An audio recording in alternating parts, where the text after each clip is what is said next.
හයි කොහොමද ඔයාලට?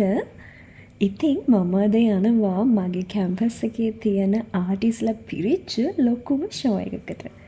එන්න මාත් එක්ක යමු. යන්න හදද්දි ඉතින් හොඳටම වැස්ස එළියේ. ඉතින් සාමාන්‍යයෙන් මේ ෂෝ එක ෂෝ එක තියෙද්දි වහින්න නැති වුණොත් තමයි පොදු. හැම අවුරුද්දෙම මේ විදිහට වහින කාලෙක තමයි මේ ෂෝ එක තියෙන්නේ. මේ තමයි මගේ අවුට්ෆිට් එක. ඉතින් අපි ගිහිල්ලා බලමු. අනේ කැම්පස් එකට ඇවිල්ලා තාම වැස්ස නම් නැවතුනේ නැහැ. මුලින්ම ඒ නිසා අපි කන්න. අපි බලමුකෝ.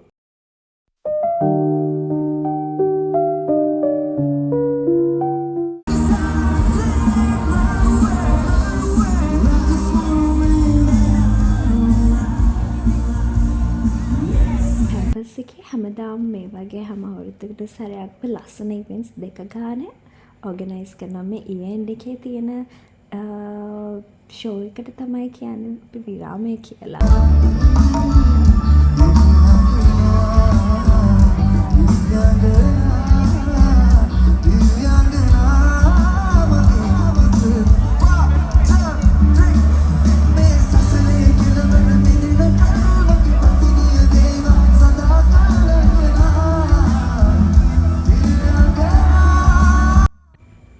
අපේ ෂෝ එකට මිහිරාන්, රවින්, තාරුක, ආදිත්‍ය වැලිවත්ත, ඒ වගේම තව ආවා උමාරියාගේ සින්දු ටිකත් ලස්සන. ඒ වගේම මේ දවස්වල ට්‍රෙන්ඩින් රවින් තාරුකත් හරිම ලස්සනට සිං කරා.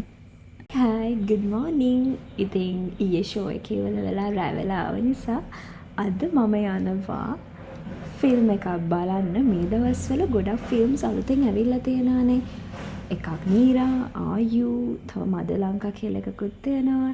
තව මෝඩතරින්දු. ඉතින් මම නීරා බලපු නිසා අද මම යන්නේ ආයු එක බලන්න. ආයු ෆිල්ම් එක බලන්න. ඉතින් සුපුරුදු පරිදි දෙවෙනි සැරේටත් යන්නේ හැව්ලොක් එකට. අපි බලමු ෆිල්ම් එක කොහොමද කියලා.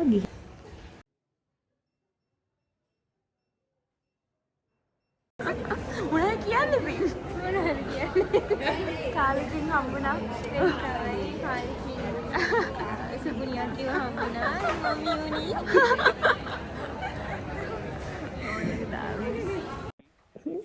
මේ තියෙන්නේ අපි බලමු ෆිල්ම් එක. හැබැයි පොඩි දෙයක් කියන්න. මට මේකේ අන්තිම වෙනකම්ම කිසිම දෙයක් තේරුනේ නැහැ. ප්‍රශ්න ගොඩක් තිබ්බා හිතට. මෙහෙම වෙන්නේ, ඇයි මෙහෙම වෙන්නේ කියලා. හැබැයි අන්තිම වෙනකම්ම තේරුනේ නැහැ.